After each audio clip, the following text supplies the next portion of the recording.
8 taon nang hindi umiinom ng alak ang singer, actor at TV host na si Billy Crawford kasabay din ng pagtigil sa paninigarilyo.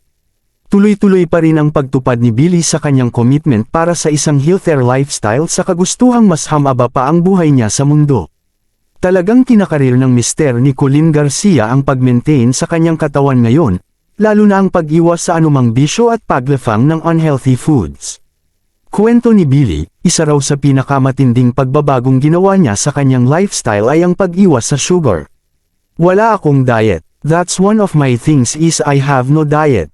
As you can tell, walang tigil yung pawis ko, so I really burn more than usual. Ang pahayag ni Billy sa panayam ng ABS-CBN. Number 1 na nagpatanggal ng weight sa akin was I cut out a lot of sugar. Sugar was the biggest drug sa buong mundo. That's what I think. Rice has sugar, pasta has sugar, bread has sugar, fruit has sugar, and everything has sugar.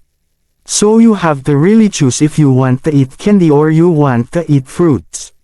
So that's my kind of regime right now, aniya pa sa naturang panayam. It's diet, actually, but yeah, I stopped alcohol. That's the number 1 sugar trigger, and to make you bloat is alcohol. So it's been 8 years that I haven't drank alcohol, and I stopped pretty much my vices.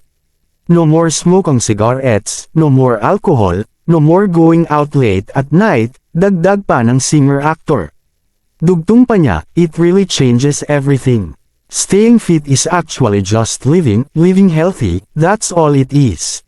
Samantala, naikwento rin ni Billy na hindi niya kasama sa paggunita ng Holy Week ang kanyang pamilya. Ito raw ang medyo malungkot para sa kanya.